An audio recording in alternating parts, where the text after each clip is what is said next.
That said, I would like to now transition to introduce the Zoonosis panel, Africa, Zoonosis, Past, Present, and Future, hosted and moderated by Dr. Suresh Kuchipudi. Suresh, kindly take it away. Yeah, thanks, Kai. Good evening to you all, and good morning to my colleagues from the US. Thanks, Professor Rao and EPAR, for this excellent workshop. It's a great privilege and an excellent opportunity to participate and learn from all the views that were shared earlier. The focus of this session is to really look at the zoonosis. And I just wanted to remind all of us the reason we are talking One Health is because more than 60% of emerging infectious diseases are zoonotic in nature. And the previous panel really laid out a very nice background in terms of challenges, opportunities in the context of low and middle income countries. So the goal of this panel is to zoom in a little bit, and we focus on the Africa context and talk about what are the challenges, opportunities. And the title is Zoonosis in Africa, Past, Present, and Future. And as you can imagine, this is such a broad topic and impossible to cover in 65 minutes. So what we try to do is to really highlight some of the key points that we want to discuss and address. We have 5 panelists, outstanding lineup of panelists for this panel. Dr. Kapur, my colleague from Penn State University, distinguished chair in Huck Institute of Life Sciences. You just heard from his previous moderation of the panel. And Dr. Kapur has kindly agreed to give the opening remarks so that we can lay the foundation of what are the key aspects of this panel and what are we trying to discuss. And we have 4 eminent speakers and panelists for this. Dr. Bett from OHRECA, Team Leader, International Livestock Research Institute.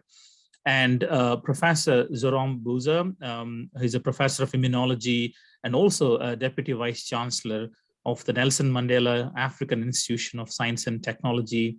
And he has also been a great partner with Penn State in several programs with our university.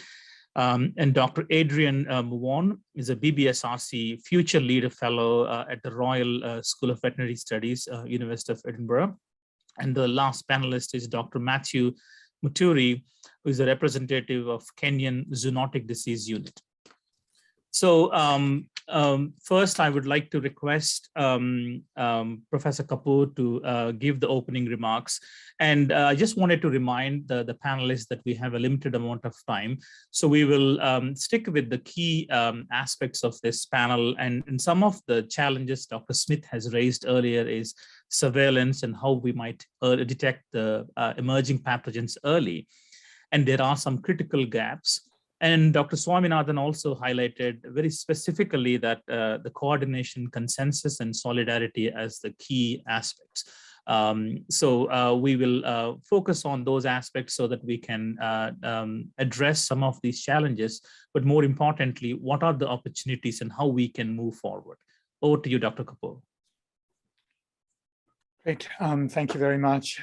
Thanks very much, Suresh, for having me lead this off. Can everyone see my screen? Yes. Yes, excellent, great, thank you. Dr. Kuchipudi and I had a discussion with in what specifically we might wish to focus on out here. And I think he really nicely articulated several discussion items that we might benefit from, amongst others that I hope will come up in terms of our discussions during the panel as well. But I'm going to list the 4 areas where we might wish to focus and see how we might be able to move the agenda forward. So the first is around prioritization of what we might wish to work on. And this is a particular challenge for surveillance Dr. Smith mentioned, Dr. Kuchipudi mentioned, Dr. Top mentioned, everyone mentioned surveillance as this key enabler where much of the funds and resources ought to go to. But what do we surveil? And how do we prioritize what we're surveilling for? And how do we then move that forward with sharing of that information? So what are the partnerships and collaborations that would be necessary for us to move forward with this? How might we then use that to improve the early detection at the animal-human interface? So we're all eagerly awaiting this new global pandemic preparedness agenda and roadmap.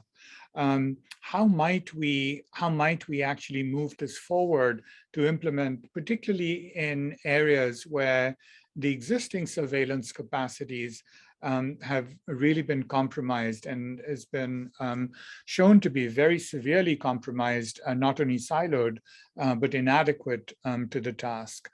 And so in order to do that, what are those gaps we might be able to help fill? And I just want to sort of lay out the first question about prioritization and set the context here. Many of you have probably participated in some of the CDC One Health workshops. These are the One Health workshops, Zoonotic, basically the zoonotic disease prioritization workshops. 25 of them have been held thus far that I'm aware of since 2014 to 2019. 16 of these have been in Africa alone. And for those of you who have not seen this, the CDC has done a fantastic job of actually laying out exactly what the priorities were, the process. These are intense workshops. The process goes on for several weeks, months actually, in preparation. And then there's a well-designed methodology around which this prioritization occurs. And if you look across all of these 25 workshops over the 6-year period, what you really find is the diseases that are mentioned. I went back in and actually looked at each one of them, listed out how many times a particular condition made it to the top. Rabies was in each one of them as a top priority, and the numbers of priority diseases were from 1 to 10 across that list. So rabies clearly on top, influenza, brucellosis, anthrax, a variety of the viral hemorrhagic fevers, and I guess Rift would qualify in that one as well, TB, and then you sort of see a drop off for other ones that show up. And interestingly enough, if you go back in and perhaps run this workshop now, the emerging coronaviruses that were mentioned by two, one of which was the US, in fact, where this workshop was conducted, so not in Africa, was emerging coronaviruses. And that's really interesting because these priorities keep changing and they will keep changing based on available data. So how might one, in the absence of accurate prevalence data, begin to prioritize? And I'm hoping that this would be a major point of our panel discussion moving forward, because it seems to me that this is an iterative process, but yet we can't keep changing priorities and we can't keep building up so that we're surveilling for everything all of the time. So how might one establish this priority set that might be different between even, say, Kenya and Tanzania, or Kenya and Rwanda and Zambia? So how might one go ahead and do this? Again, these 16 workshops in Africa were pretty much all from sub-Saharan Africa.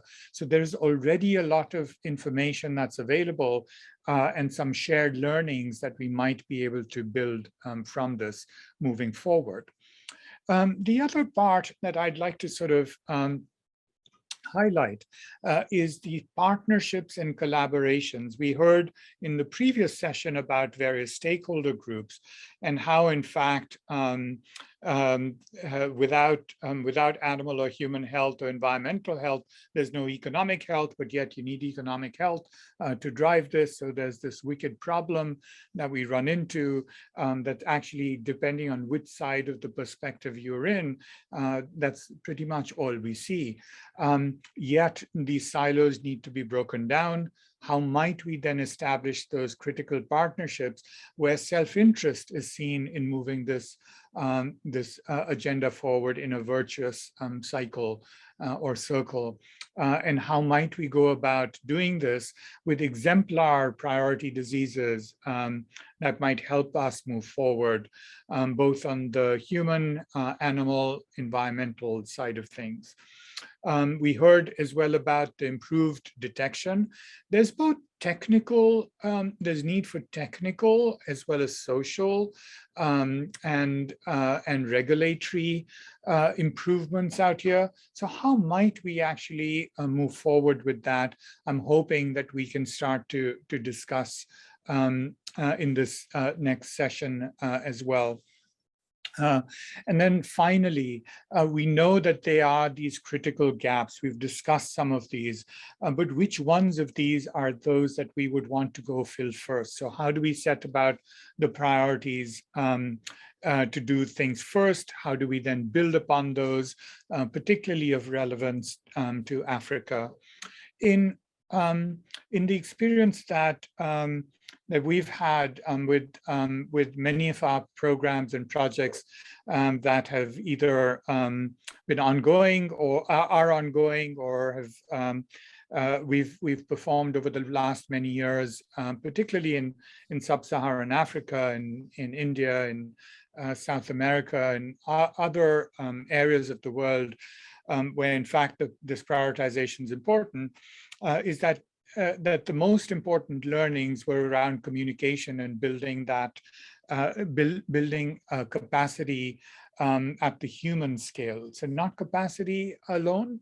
A lot of people have built laboratories, but actually building capacity at the human resource standpoint, building individuals who are motivated and see self-interest to continue to work in this, and then making sure that those resources are available to continue down that. How do we actually build that capacity for surveillance and then the underlying technological, regulatory, and other improvements to move this agenda forward? Sort of how I would see this. I want to just go back to this one word cloud that comes up, which is really prominent and predominant emphasis on a few diseases, right? These top ones.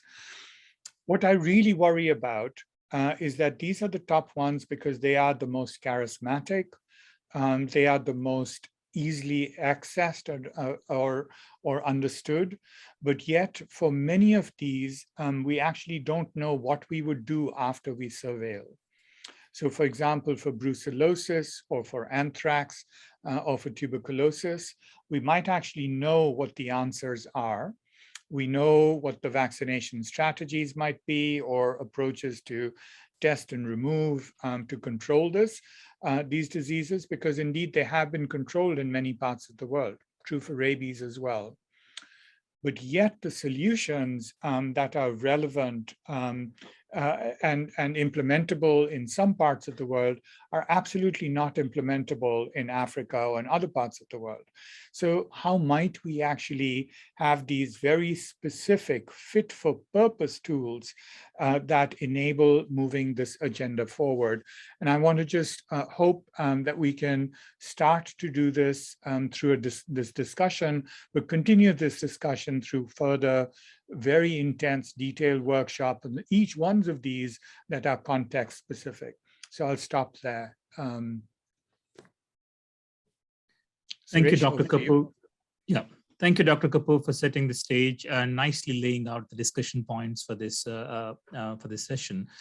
We heard from previous speakers, and Dr. Smith also highlighted that the critical aspect of preparedness for future pandemics is early detection. And therefore, a couple of questions automatically come up is, as Dr. Kapur raised, what are we surveilling for? Are we surveilling for the right things, or simply because these are the most popular diseases, therefore we are surveilling them for? And the second question is, what we do with the surveillance data. Is the surveillance generating data that is context specific and actionable? And therefore, these two important aspects will really help us to see if the data that is the surveillance is generating, is it actionable and context dependent? With that, I will request our first panelist, Dr. Bernard Bett from the International Livestock Research Institute, to share his views for the first 5 minutes. Thank you. Yeah, thanks a lot. Bernard Bett, as you said, I'm the team leader for the One Health Center in Africa. I had a few slides, maybe I can just show them, but I really don't have to follow them because I think the discussion will change a bit based on what you are now projecting. I had prepared to focus on 3 main questions. One is the challenges we see in terms of measuring zoonosis burden, and that really affects investments in many countries, because if you don't have data, as we have said before, then you really don't know what to do. The next point which I wanted to highlight was looking at the past historical studies which have been done. What are the gaps and what kinds of partnerships that we have had in those studies? And I wanted to end with just a word on the future and increasing risk of emerging infectious diseases. So let me quickly go through them and then I'll address your questions. So the first one on burden, we look for these estimates everywhere. We really don't usually find them. You search for literature, you search for studies, and in many cases, they are either focusing on one disease or they're not really well presented in a way that you can use to address the question that you want to do. So of course, we know for COVID, it's good because things are being monitored and we have estimates of deaths in the WHO websites. But if you look at other zoonotic diseases, which we have in the WHO website, the estimates on burden on zoonosis is very scanty because they are focusing on only very few indicators of zoonosis, mainly leishmaniasis, cysticercosis, echinococcosis, yellow fever, and rabies. And if you look at the percentage contribution of those diseases to the overall DALI estimate, it's quite small.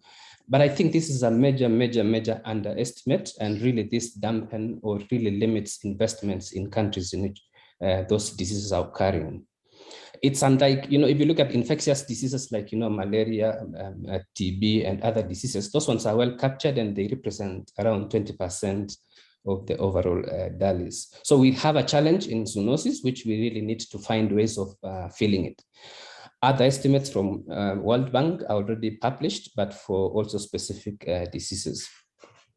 The second gap which I wanted to address is past studies. And there's a very good publication done by one of our colleagues in ILRI called Elisa. She did the past 100 years of zoonosis research, stretching all the way to, I think, I think it's 100 years from 2021. And this is focusing on the Horn of Africa. And as you said earlier on, I think you are very right in terms of looking at which diseases are people working on, mainly stretching from brucellosis, echinococcosis, and then there's rabies somewhere. And very few of these other diseases are studied in the region. So the same work, if I minimize this, the same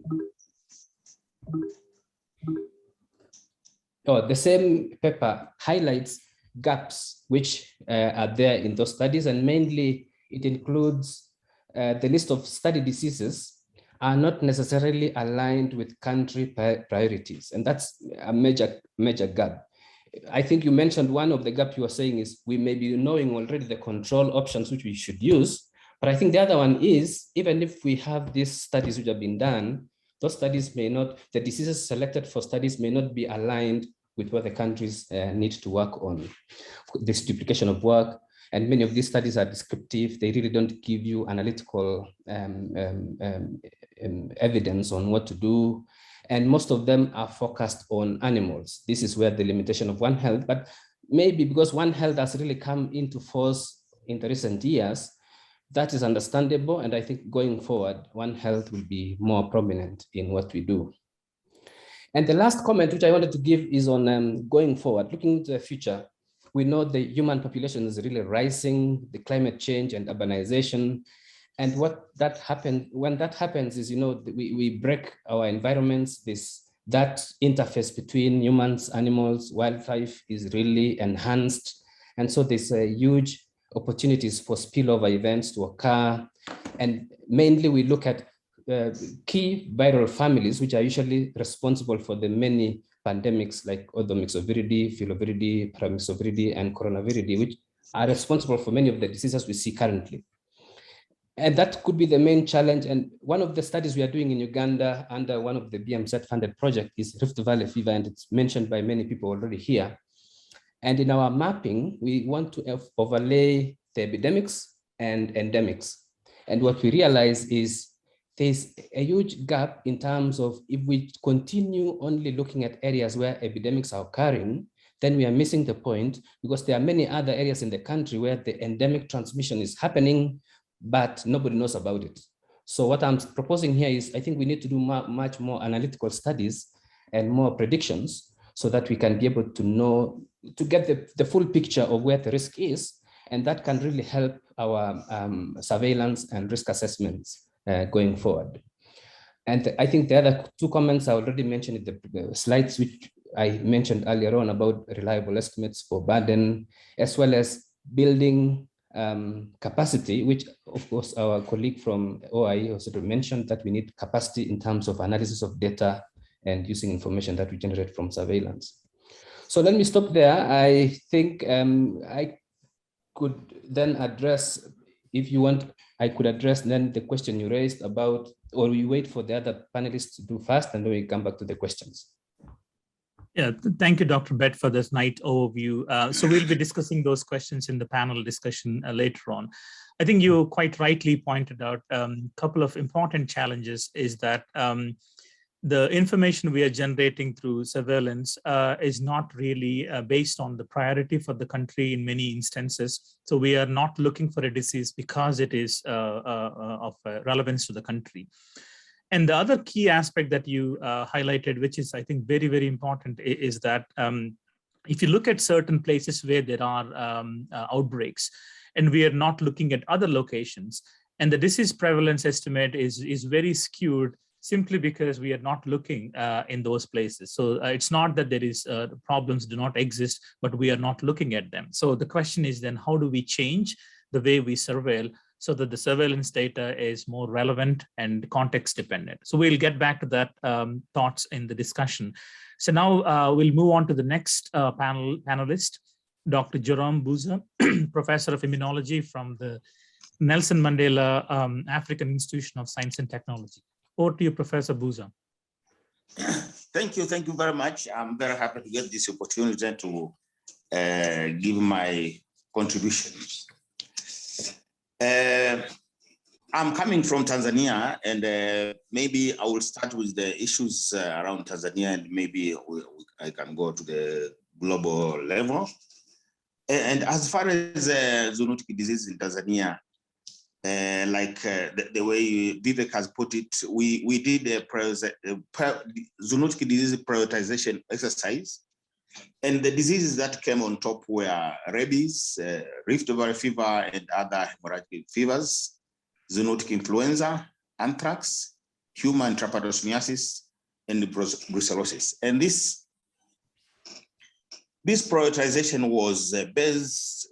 It was a panel of experts from Tanzania and some abroad, and they set together, and it was mainly by voting. And voting means you vote based on what you think is a priority or important. But the major criteria were the presence of the disease in the country, the socioeconomic impact of the disease, availability of intervention, and potential to cause epidemic or pandemic, and the severity of the disease in Tanzania. So those were the main criteria for selecting these diseases. Of course, unfortunately, this was not based on surveillance data. which should have been actually maybe the driving force. And this is because we don't have like a surveillance system nationwide. You can see for humans, the human demographic disease surveillance is not national. It is in specific areas and it is targeting some specific diseases. And it is also project-led. These are funded by projects, and once the project ends, the surveillance system also disappears. On the veterinary side, the veterinary surveillance is rarely backed by laboratory confirmation. So the information we get from the surveillance system that is ongoing on veterinary side, it is just a diagnosis which is based on the judgment of the field's assistant. And not all the time they are very correct. So you can see there is a very, very big problem. And therefore, I can say the system in Tanzania is not really set for very good surveillance. And I talked about the deficiency in the, of course, the surveillance system as a whole, but in fact, the lack of laboratory. We don't have laboratories to be able to confirm diseases on time. And this, like the way Jim Smith, the Director General of IRRI, put it, if we cannot have early detection of diseases, then I think that that's where the problem starts, because by the time we came to realize the problem, it is already a countrywide and also international. And so this is a big challenge, and therefore one of the things that I was suggesting is really to build laboratory capacity. Laboratory capacity, like for Tanzania, I don't know which, maybe there are some one or two laboratories that are supposed to be like, I cannot say state of the art, but they are like really better. Maybe they can do some molecular diagnosis, but they are not part and parcel of the surveillance system. So you find that they are rarely involved in the surveillance. So, and also there's another thing, the other problem is that at the national level, there is the One Health organization is still fragmented. We have the Minister of Health, Minister of Livestock, and the Minister of Environment, and so on. And then we have a national One Health desk, which is under the Prime Minister's office. This desk is maybe with only 6 staff, and they are poorly funded. Actually, they don't have a budget for themselves. So every time there is like an outbreak of a zoonotic disease, you will find that actually the Minister of Health, because it is relatively well funded, they are the ones that send a big team. And then maybe the Minister of Livestock is relatively poorly funded, so they will send a team that is not really enough to be able to collect enough data. The wildlife sector is a little bit well funded, so maybe they will send a better team. But you find that each team is working on its own, although they are calling an umbrella on One Health approach. But almost every team is working on its own, and they are receiving instructions from their bosses. So we are still working in silos. Therefore, I think one of the things that needs to be done is the structural transformation to have a One Health, not desk, but a One Health like a directorate, which is well funded and is the one that is charged with dealing with the zoonotic diseases. So maybe this one will change the situation. And of course, I think another thing we need is investment. I think The surveillance is very, very poor funded. Therefore, I don't know what we can do to make the country change the attitudes towards the disease surveillance. It is very difficult for people, maybe like in Tanzania or like Buza, to stand up and say, surveillance is underfunded, so please, we need to increase the funding. It will take maybe an international effort. But Vivek talked about the value, to show the value for surveillance. Locally, it might be a bit difficult. I think we need an international agreement which will force the national establishment to change the attitude. And of course, the other thing is international collaboration, because when we work together, like what we did for the COVID-19, then the deficiencies in one country are kind of neutralized by the efficiency in other countries. And I think those are the aspects that I felt were important as far as Tanzania. And I'm sure the approach that I'm thinking about is that if we correct the situation on individual country, then we are going to have corrected the situation at the international or continental or international level. Thank you very much. Thank you very much, Professor Buza, for that overview and insights from Tanzania. I think, as you rightly pointed out, laboratory infrastructure and the limitations of lab diagnostics has also been raised earlier from the context of low and middle income countries. So I think you rightly pointed out the need for accurate laboratory diagnosis rather than what the field staff thought the disease might be, which is critical for getting accurate measurements of prevalence of a disease. And it's also good to know about the prioritization process that was done for Tanzania. We certainly look forward to learning from the experience in Tanzania, how that might inform disease prioritization for Africa, as we discuss in the panel next session. So now we'll move on to hearing views from Dr. Adrian Mavon from the Royal Dick Vet School in Edinburgh in the UK. Dr. Mavon? I do have some slides to share, so I hope I can be allowed to share those. Yeah, please do. So I actually wanted to talk about my experience.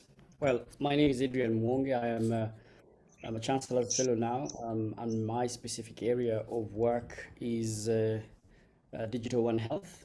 That really involves a deliberate effort to build technology that allows for collective data generation between the human and animal health, and sharing that data to support zoonotic diseases and all One Health aspects, taking into account the limitations of ethical aspects that data inherently has. And really, this is sort of the area that would allow for these two disciplines to work together on issues, for example, zoonotic diseases. I'm also involved in capacity building through the Fleming Fund, and this really also works on leveraging the One Health platform in implementing the national action plans for controlling antimicrobial resistance in Uganda, Kenya, and Malawi. And this also really ensures that the stakeholders in those institutions are trained together. This allows them to understand the limitations of the other sector and therefore work together with an understanding of the limitations of the sectors that they come. But as part of my talk, I really wanted to give an example of how a process that I've been involved in, taking research from from the field at regional level and how that research then is taken into global policy with regards to a zoonotic disease. And the zoonotic disease I'm going to talk about here is tuberculosis, because formed a very big component of my graduate work. And so obviously zoonotic disease is caused by Mycobacterium, by M. bovis, which causes bovine tuberculosis in cattle. But it is transmissible to humans through milk and meat and or contact where that is possible. This affects about 140,000 people every year, and unfortunately about 120,000 of those succumb to the disease. It's regarded as a disease for poor countries, and the reasons I will explain a little later on. But it's one of those diseases that cumulatively really affects the productivity of the herds in an area, but also as and when the human populations in those places get this disease, because it's a chronic disease, it really does severely affect the population economically. The challenges around this disease is diagnostics, and this is one of those diseases where the diagnostics actually for M. bovis exist, but the problem is the motivation for actually doing the test. In the human sector, when somebody gets tuberculosis, the most important thing is to establish whether they actually have the bacilli. They don't care whether it is MTB or M. bovis, because the treatment has to start as soon as possible. So there's no motivation for anybody to determine whether it is M. bovis or MTB. As long as it is the bacilli, then the clinician will start with the treatment. In the animal sector, because the disease is endemic, the cheap diagnostics that could have been used, the skin test, really will turn positive almost on any animal, either because of environmental mycobacteria and or because of real exposure. So there's no motivation for anybody to surveil this disease in an endemic setting other than in the abattoir when the animal is slaughtered. And when the animal is slaughtered, then the populations have to come against food security. The question whether the meat is safe to eat or not. And that question whether a person should eat the meat or not is really dependent on the economic status of the individual. So the diagnostics then take on a really different terrain, and yet they are really the foundation that feeds into surveillance, because if you can't detect the disease, you can't surveil it. It's one of those challenging disease that you have the diagnostics, but the motivation to take the diagnosis is really skewed because of other parameters. And obviously surveillance is difficult for this disease because it's endemic, and most of the evidence we have currently on the continent is from funded research, which comes with specific and narrow objectives. There is a general lack of awareness of the risk of the disease, especially because it is transmissible through food. There are cultural aspects that are embedded within food in certain parts of Africa, and that detaching the consumption of food in a specific format really means that you have to do a bit more awareness and you have to have evidence to demonstrate that the risk exists. And because the evidence is not there, so it's really this difficult situation that you find yourself in. And of course, the socio-economic aspects really do affect both the awareness, but also the diagnostics, as I have described. So, as part of my graduate studies, I was also the secretary, but also the chair of the Zoonotic TB subsection at the Union, which works in collaboration with the WHO. And when I was the chair, we were mandated with creating global awareness about this disease, but also to bring the stakeholders together at that level. And we did the we also had to couple that with research, and we had ongoing research in Cameroon, Zambia, Uganda, and Ethiopia, which allowed us to generate critical information that informed the bringing together of these stakeholders. Now, the image you see there is a lymph node from cattle, and this is part of work that we did in Cameroon. And for every 100 animals that cattle you saw in the Dr. Mwange, sorry for the interruption. I think we'll move on to the details. We'll come back to this during the panel discussion. But thank you very much for laying out the important aspect of risk awareness, because to mitigate the risk of zoonotic disease transmission, risk awareness is really critical. And thank you also for highlighting the social economic impact. In the interest of time, we will now request our next and the last panelist on this panel, Dr. Matthew Muturi from the Kenyan Zoonotic Disease Unit to share his views. Thank you. So thank you very much for the opportunity. So I'll very quickly, in 5 minutes or less, take you through some of what I consider as critical discussion points when we have to think about the past, the present, and the future of zoonotic diseases in Africa. So I think the first question for me, because I saw one of the questions was around prioritization, was the big question about endemic versus pandemic, what we call the high burden, low impact diseases versus the low burden, high impact diseases. And the question we ask ourselves are, what are our real priorities?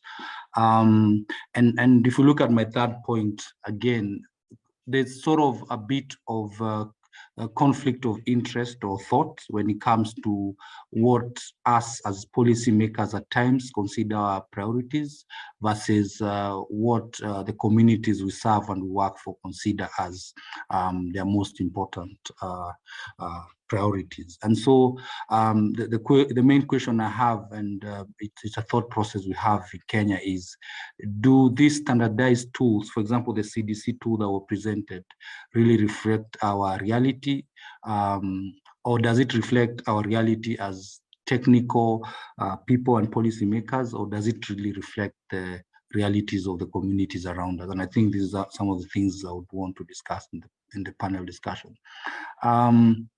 The other question or discussion point that came to mind when it comes to thinking about the present and future of zoonotic diseases in Africa is the uniqueness of our systems in sub-Saharan Africa. You know, we always talk about surveillance, but the truth is the realities of surveillance in a lot our cultural setups has significant challenges and is unique in its own ways. And some of the tools that we have developed for surveillance, question is, do they really conform, or do they really answer our surveillance needs? And I'll give the example of Kenya, where we have a significant of the population that is pastoral because they live in arid populations. We estimate around 10% of our population should be pastoralists. And you know, we have the same surveillance system that serves the entire country. In high potential zones, the same system serves the pastoral zones, yet there are extreme differences in production systems, people's, how people live and such. And so there are realities around how viable these national surveillance systems are, and because of the uniqueness and diversity of some of the communities that we serve. So a big question around surveillance, of course, is the diversity question and how it affects the validity of the data we collect. Again, porous borders is a big issue in sub-Saharan Africa and the Greater Horn of Africa. We get a lot of livestock from Tanzania Uganda, Somalia. So how does this impact the burden of zoonotic diseases? How does it impact our surveillance system? How does it impact the animal health surveillance system, our animal health system as a whole? The other point that came to mind is the utility of surveillance data. We are doing some work trying to compare or trying to see how we can sort of share zoonotic surveillance data on zoonotic diseases across different sectors. And there are significant challenges in the data points that are collected. And also there are quite significant challenges in regards to some of the numbers we are seeing across sectors. So for diseases, for example, like anthrax, for example, where we see a lot of human cases reported, but in very few livestock cases reported. And we know the reality is it's impossible to get for humans to get anthrax if they do not get it from animals, because we do not have cases of intentional release in this country as of yet. So there are big questions around sharing of data, how data can be utilized across board. And again, this brings me to the second point of where we've seen a lot of the times humans serve as sentinels for livestock outbreaks. So where, for example, in diseases RVF, ideally we should start detecting this in livestock before crossover to humans. But a lot of the times these spillover events are missed. So yet some of these things were known before. So there are, of course, there are questions around how we can improve the utility of the data we collect as bad as it could be. And the last discussion point, the thing that came to mind was the reality of public health funding. Preventive versus promotive care in government is a big issue. A lot of the times policy makers will want to fund what is seen. That's a lot of the times preventive care. In human health, a lot of the times these are people build hospitals. In livestock health, a lot of the times people want to build animal clinic setups, but funding for preventive health, surveillance, things that cannot be seen is a big problem, and this is the reality of the setup that we live in. So what can we do to improve this situation? And actually, I'm sorry, it should not be preventive as a provocative, but preventive as a curative care. And because like in Kenya, for example, there's a significant difference in funding for what we get in preventive versus curative care. And yet we know preventive care issues like surveillance are critical in detection and reducing the burden before people start getting sick in the first place. Again, the other issue that has always come up is the issue of human versus animal health funding, and yet we are supposed to control the zoonosis and maintain the same level of professionalism, same level of technical capacity. Yes, there's a big discrepancy in the funding. So how are we supposed to pull up the animal health sector to get to the same level of funding, yet we have human health dealing with issues like HIV, TB, a lot of the top 5 mortality. If you look at the mortality indices, the top 5 will be issues. Dr. Maturi, thank you very much. Sorry for the interruption. Thank you very much for those excellent points. I think you clearly laid out some of the challenges. So I think this is very clear from all the panelists that clearly highlighted some of the major challenges is gaps in our infrastructure, lack of laboratory infrastructure for diagnosis. And in order to respond to the diseases or early detection, a critical aspect is that do we have reliable prevalence estimates? And it is clear from all the comments made by our panelists that there are very limited resources in many of the African countries where laboratory diagnosis can be done and a national level surveillance programs. So in the absence of such critical infrastructure, it is perhaps clear that the prevalence of disease estimates or what we know about which are the top diseases in those countries is probably not very reliable. So therefore, an obvious question is then, in the absence of such prevalence estimates, so what do we surveil for? So I wanted to go back to the comments made by Dr. Kapur at the start of this session, which are, I think, the most important in this context is, what are we surveilling for, and how do we prioritize in a specific context?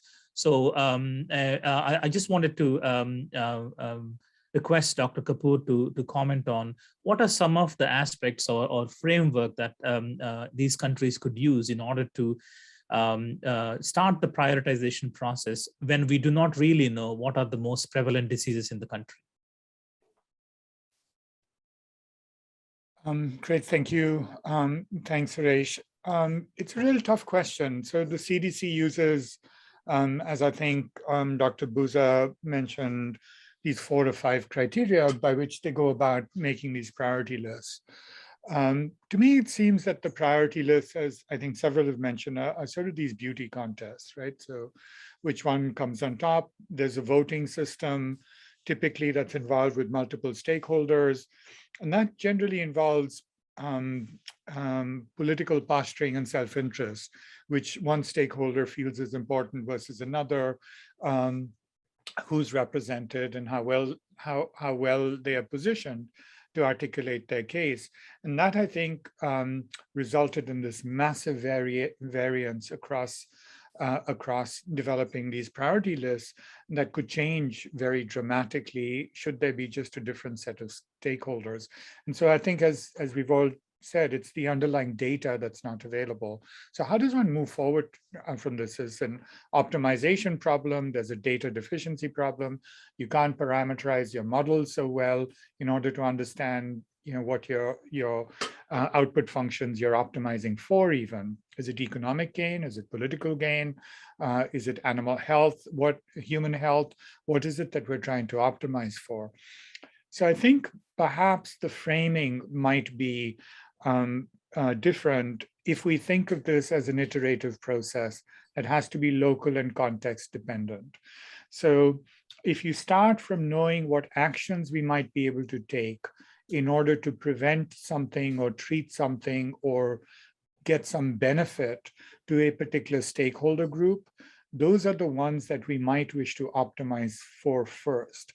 It's very difficult to see interventions for influenza as a preventative being the top for everything when the underlying diseases at the farmer level might be something else. So it's very much context dependent. So what's good for the country, what's good for the world might not be good for a farmer or a region. So trying to make sure that we are aligning the incentive structure as well is critical. I think also being very open to the fact that we know that this is an iterative process, so we have to get more reliable data. But the only way to get that data is people are interested in getting that data. And it seems to me that from the experience we have is that the most reliable data sets are driven by individuals who are passionate about actually moving a particular agenda forward. It's people like Adrian, who's passionate about tuberculosis, or Buza, who's thinks nothing but anthrax or PPR. These are the issues that I think once you have those individuals identified and those champions identified, we automatically get many, many years and decades worth of good data on which we can build. So focusing on identifying those champions and moving forward becomes a really critical point. And then finally, I think it's the economics at the end of the day. If you don't have an intervention or you don't have an option to do at the end of surveillance, it's no good just simply collecting the data. And then showing the economic benefits of that becomes critical. Thank you, Vivek. I think that is really a wonderful point, that it is an iterative process, but more importantly, we have to be able to clearly articulate what are the societal impacts of that data, so that surveillance has an economic impact and a meaning to the society. And I also wanted to go back to points made by our panelists about the need for investments in laboratory infrastructure and the lack of lab diagnostic facilities in Africa currently. But I also wanted to remind us that the comment made by Dr. Dopp about we have to be careful about the one-shot investments and need to really think about sustainability. It is not simply enough to establish modern laboratories, but then a plan for sustainability of how do we might sustain them for a long term. So maybe Dr. Buza and Dr. Bett, you want to comment on what are the critical gaps, or how do we approach the investments? Because there are so many things we could do. And as Vivek was mentioning earlier, if we have the $1 trillion, what do we do? But when the funding is limited, what are some of key aspects of investments in animal health infrastructure? Is it laboratory or people, or how do we approach this? Dr. Buza first.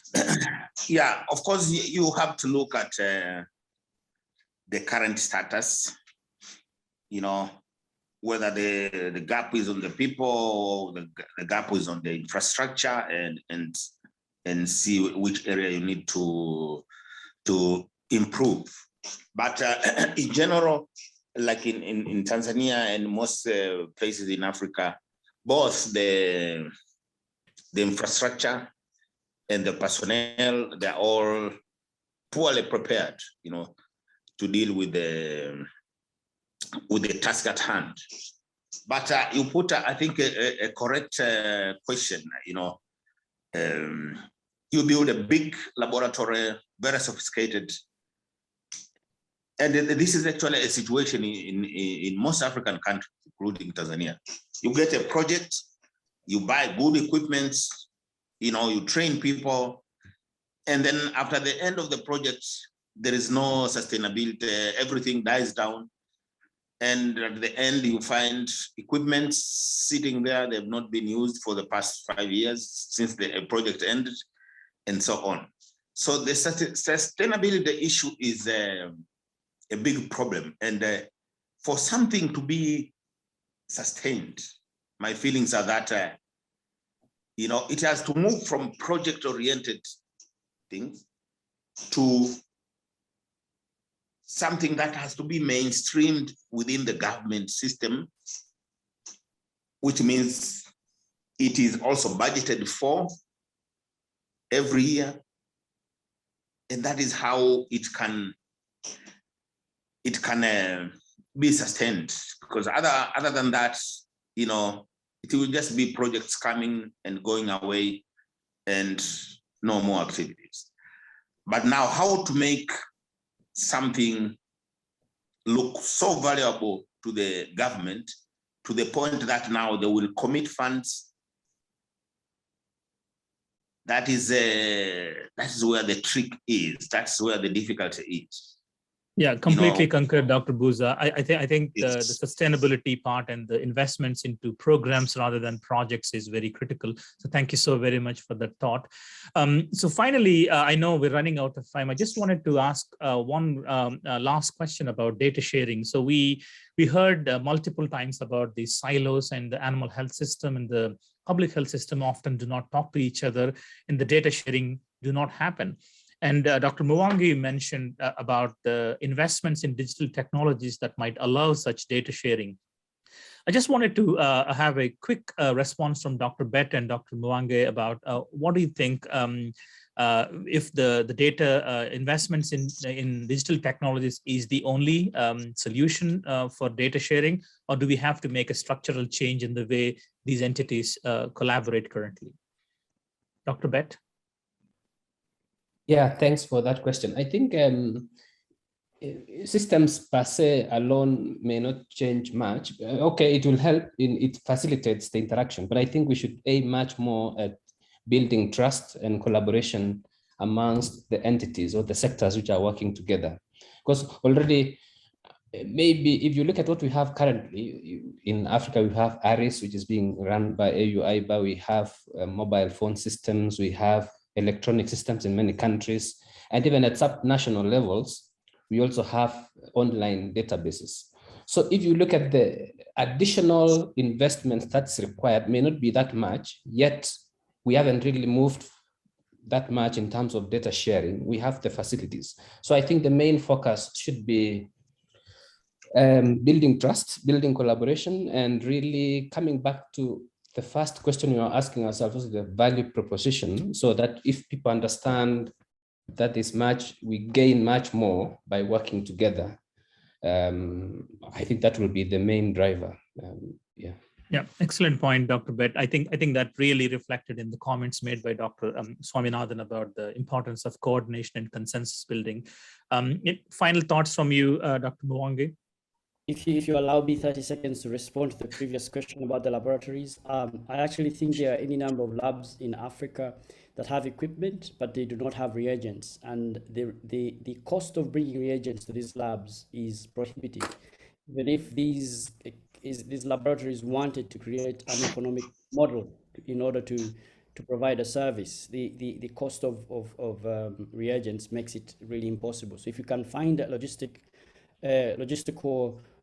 solution to bring these reagents to these labs at a cheaper cost, I suspect we'll have more labs working. Now, back to the question about the digital work. I think bringing in the private sector and combining this with the digital tools is actually a useful way of expanding surveillance, because the motivation for the private sector to use the tools is there because it is how they bring their service to the people.